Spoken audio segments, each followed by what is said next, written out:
Trump যুদ্ধে জড়িয়ে সে যে ভুল করছিল সেই ভুলের মাসুল দিল, যে ইরানকে কাবু করতে পারেনি। এখন কোন রকমে মান সম্মান নিয়ে সে বের হয়ে আসতে পারলো। যুক্তরাষ্ট্র এবং ইরানের মধ্যে যে চুক্তি হচ্ছে, সেই চুক্তিতে আসলে কি আছে, কিসের ভিত্তিতে সেই চুক্তি, সেটি ইরানের জ্যেষ্ঠ কর্মকর্তা প্রকাশ করেছেন। রয়টার্স সেটি রিপোর্ট করেছে। সেখানে বলা হচ্ছে, যুক্তরাষ্ট্রের সঙ্গে সমঝোতা স্মারকের চূড়ান্ত খসড়ায় তেহরানের পরমাণু কর্মসূচি, হরমুজ প্রণালী আবার খুলে দেওয়া এবং ইরানের উপর থেকে মার্কিন তেল নিষেধাজ্ঞা তুলে নেওয়ার মতো বিষয়গুলো অন্তর্ভুক্ত রয়েছে। ইরানের একজন জ্যেষ্ঠ কর্মকর্তা বার্তা সংস্থা রয়টার্সকে এসব তথ্য জানিয়েছেন। ওই কর্মকর্তা আরো বলছেন যে উভয় পক্ষ প্রাথমিক চুক্তি সই করার পর পরবর্তী 60 দিনের মধ্যে চূড়ান্ত চুক্তি নিয়ে আলোচনা হবে। চূড়ান্ত চুক্তি নিয়ে আলোচনা শুরু হবে। 7 দিনের মধ্যে শেষ করতে হবে বিষয়টা তা না, অর্থাৎ চূড়ান্ত চুক্তির জন্য আলোচনা শুরু করতে হবে 60 দিনের মধ্যে। তার মানে বোঝা যাচ্ছে বিষয়টা কিন্তু অনেকটা ঝুলে গেল।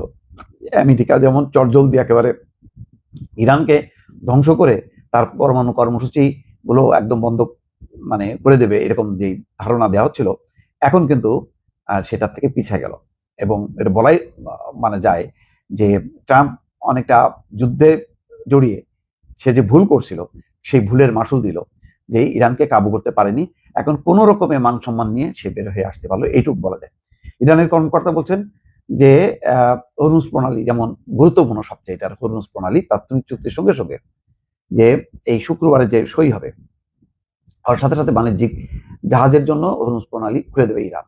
অন্যদিকে ইরানের বন্দরগুলোর উপর থাকা যে নৌ অবরোধ তুলে নেবে যুক্তরাষ্ট্র, ইতিমধ্যে ঘোষণা হচ্ছে যে তারা তুলে নিছে। সমঝোতা স্মারক সই হওয়ার পরপরই মার্কিন অবরোধ প্রত্যাহারের প্রক্রিয়া শুরু হবে এবং 30 দিনের মধ্যে তা সম্পন্ন হবে, যেটা অলরেডি হচ্ছে। গুরুত্বপূর্ণ আরেকটা হচ্ছে যে একটি চূড়ান্ত চুক্তিতে পৌঁছানোর আগ পর্যন্ত ইরানের উপর নতুন কোনো নিষেধাজ্ঞা আরোপ না করতে রাজি হয়েছে যুক্তরাষ্ট্র। আর কোনো নিষেধাজ্ঞা দিতে পারবে না যুক্তরাষ্ট্র। চূড়ান্ত চুক্তির পর একটা নির্দিষ্ট সময়ের মধ্যে ইরানের উপর থাকা মার্কিন এবং জাতিসংঘের সব ধরনের নিষেধাজ্ঞা প্রত্যাহার করা হবে। অর্থাৎ একেবারে যে বলা যায় যে একদম পৃথিবী থেকে বিচ্ছিন্ন করে ফেলছিল ইরানকে, সেই ধরনের নিষেধাজ্ঞা দিয়ে, কালাকানুন দিয়ে সেগুলো প্রত্যাহার করবে আমেরিকা এবং জাতিসংঘ বোধ। একটি নির্দিষ্ট মেয়াদের জন্য ইরানের তেল খাতের উপর নিষেধাজ্ঞা তুলে নেবে যুক্তরাষ্ট্র ইরানের তেল খাতের উপরও যে নিষেধাজ্ঞা দিয়ে রাখছিল সেটা তুলে নেবে। এর ফলে তেহরান তেল বিক্রি এবং রাজস্ব সংগ্রহ করতে পারবে, যে কোনো দেশের কাছে সে তেল বিক্রি করতে পারবে এবং টাকা ইনকাম করতে পারবে। বিদেশি ব্যাংকে ইরানের জব্দ থাকা 25 বিলিয়ন মার্কিন ডলার, 2500 কোটি টাকা মুক্ত করতে রাজি হয়েছে যুক্তরাষ্ট্র। সরাসরি নগদ অর্থ স্থানান্তর, আঞ্চলিক দেশগুলোর সহযোগিতা এবং নির্দিষ্ট পরিমাণ তহবিলের মাধ্যমে এই অর্থ ছাড় করা হবে। ইতিমধ্যে দেখেছেন যে সংযুক্ত আরব আমিরাত কিন্তু তার দেশে থাকা প্রায় 20 বিলিয়ন সম্ভবত, তার মধ্যে 10 বিলিয়ন প্রাথমিকভাবে দেবে। ইতিমধ্যে 3 বিলিয়ন তারা দিয়ে দিয়েছে এবং শর্ত হলো এই যে ইরান সংযুক্ত আরব আমিরাতে আর হামলা চালাবে না।